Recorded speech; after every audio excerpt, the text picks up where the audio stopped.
Nigeria's public debt stock, which includes external and domestic, stood at over 121.67 trillion naira, in which external debt is over 56.02 trillion naira.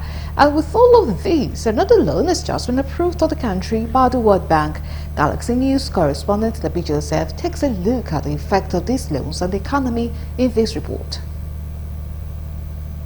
Foreign loans can have positive effects if channeled on developmental projects and could bring devastating negative effects if the fund is used on frivolities. It's the global standard for countries to borrow money when there is extreme need for it. And so many countries have been doing that over the decades.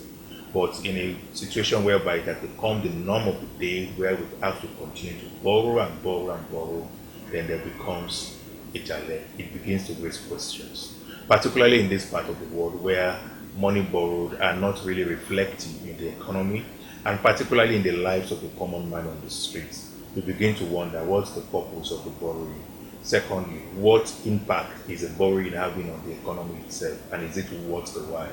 What we should be doing right now is to put our development on the table and have a dialogue with the government. Now, when you look at the history of World Bank loans to Nigeria, the question is, who determines or who prioritizes this project? People who benefit, government, those who are on the corridors of power.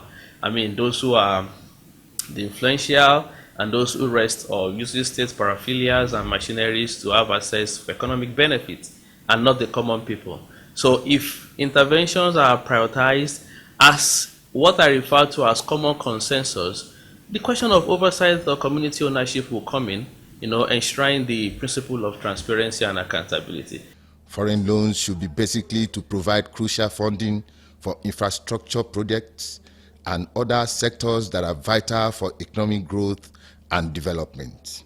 Borrowing money in itself is not criminal. Even advanced economies in the world still have, at some point in their development life, have to rely on loans, if I may refer to it as that, to finance their development. But what is a little bit different in our climate is the heavy reliance on loan, to finance our development, and what we do, with the loans that we get.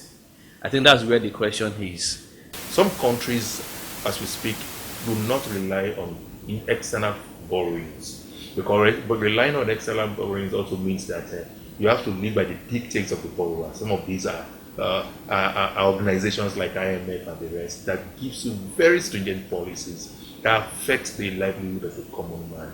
So we have countries this time that are becoming innovative, that are becoming creative about their policies, such that they do not really need to borrow. Foreign debt can lead to a significant burden of debt servicing, which can divert resources away from productive investment, development projects, and bring about fiscal constraints. From Lagos, this is Lebi Joseph reporting for Galaxy TV News.